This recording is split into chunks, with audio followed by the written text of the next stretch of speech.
কিভাবে সুন্দর করবেন বিবাহিত জীবন। ১. রাগ কমান। দুজন একসাথে কখনো রেগে যাবেন না। একজন রেগে গেলে আরেকজন শান্ত থাকবেন। ২.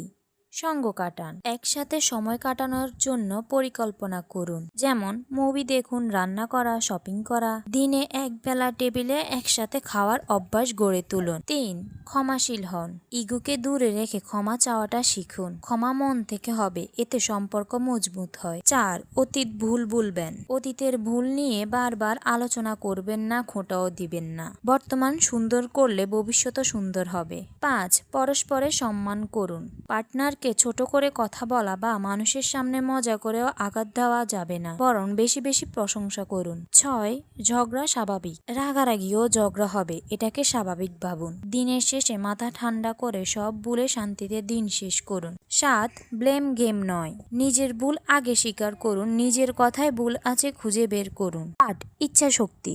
একই মানুষটির সঙ্গে দীর্ঘকাল কাটানোর ইচ্ছা থাকতে হবে। মন যদি অন্যদিকে যায় তবে সম্পর্ক টিকে থাকবে না। ৯. একটি টিম হন। আপনার এক টিম একে অপরকে স্বপ্ন ও কাজকে সাপোর্ট করবে। তার সাফল্য মানিয়ে আপনার সাফল্য। ১০. স্বচ্ছতা বজায় রাখুন। গোপনীয়তা নয়, দুজনের মাঝে খোলা বইয়ের মতো স্বচ্ছতা থাকুক। আরও একটা গুরুত্বপূর্ণ কথা, কখনো তৃতীয় ব্যক্তিকে নিজেদের সমস্যা সমাধান করতে আনবেন না। তারা সমাধানের বদলে সমস্যা বাড়িয়ে দেবে। নিজেদের সমস্যা নিজেরাই ঠিক করুন। সর্বশেষ যে কথাটা, সুখী দাম্পত্যের চাবিকাঠি হলো ভালোবাসা, বিশ্বাস আর সম্মান। এগুলা বজায় রাখুন, দেখবেন সংসার এমনিতেই সুখের হবে। আমার কথায় যদি কোনো ভুল থাকে তা এড়িয়ে চলুন। আপনার মতামত কি তা কমেন্ট করে নিশ্চয়ই জানিয়ে দিবেন।